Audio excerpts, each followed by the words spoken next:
Mu mwaka gwa 2020 kampuni esima zaabu ya Merchandise Agro Uganda Limited yasima ebinnya ku kyalo Mugabi mu ggombolola y'ebihimba mu disitulikiti y'Ekikuube nga banoonya zaabu oluvannyuma lw'okufuna liizi okuva ewa Joseph Garuhanga omutuuze w'e Bujalya mu ggombolola eno. Bano balina okukolera mu kifo kino okumala emyaka 2 wabula ebyembi baakolerawo okumala emyezi 6 ne baabulira ekifo kino ne baleka ebinnya nga tebiziikiddwa. Mu kaseera kano ebinnya bino bijjudde amazzi. Bano baali baafuna olukusa okuva mu NEMA n'abakulu abatwala disitulikiti y'Ekikuube.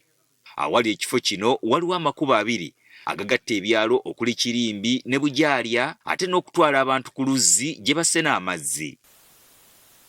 Ebyembi okuva abakulu bano baabulira ekifo kino kyafuuka kattiro kennyini nga kakati abantu 7 be bafiiridde mu binnya bino mu bbanga ery'emyaka 2 kasookedde balekwawo ku kyalo kino. Tulime kwetegereza kiki kikuletereza abantu kuguwayo kandi batakwasindikayo bundi kiki. Abantu 5 bafiiridde mu binnya bino ba ku kyalo Mugabi ate omu wa ku kyalo Bujalya ate ng'omulala w'Ekihamwemi. Enjege ekyasembyeyo yabaddewo ku bbalaza ya wiiki ewedde abaana 3 ne nnyaabwe bwe baagudde mu kidiba kino bonna ne bafa.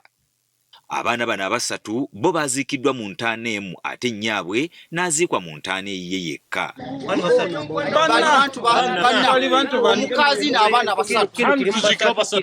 Abatuuze bano balumiriza nti beekubidde enduulu bakulembeze ab'enjawulo nga bababuulira ku nsonga eno kyokka ne bataanukulwa. Abantu bakafa abantu 8 titulina buyambi bwonna bayikira 9 titulina buyambi bwonna obutuukula ate babino bajja kutugamba ki bane kiba kutukola bakutukolera haba kiba tatulwanire kine kiba kakisiweka ijwere mwanobi bakatugamba bagiye kumugambira ija kisiweka tihakuwahe wiki 2. Godi Gama nga musombi w'amazzi ku kyalo kino agamba nti ng'oggyeko abantu abafiiridde mu kinnya kino waliwo n'abalala bangi be bazze bataasa nga bagudde mu binnya bino.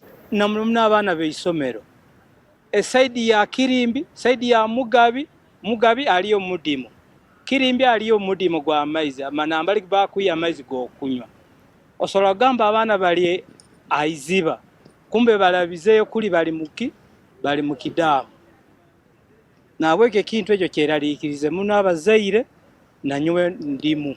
Joseph Garuhanga nnyini ttaka agamba nti ekigenda mu maaso kaakati ku ttaka lino ye takirinaako buyinza kubanga aba Merchandise Agro Uganda Limited mu kiseera kino be balina liizi ey'ekifo kino. So twalinda n'abakulu ha NEMA nga bahandikira ne bagamba bwe ari abantu bayizire mu ttaka lyange balima ekina mujje murole kandi ko bayijja mwaka gwa 2024 nakibolekya bagamba bagenda kuseera kampuni eno babimale. RDC wa disitulikiti y'Ekikuube Godwin Angria agamba nti ekyamangu bagenda kukola olukomera okwetooloola ekidiba kino nga bwe balindirira ekinaava mu NEMA ku nsonga eno. In future we shall have full restoration of the area because now we are engaging Ministry of Environment, that is NEMA, and the company which made business and wake up.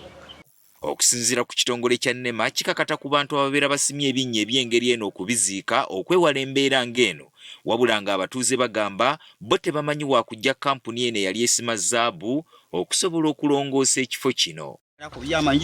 Bajja kubikuhabuza bwe babulaayika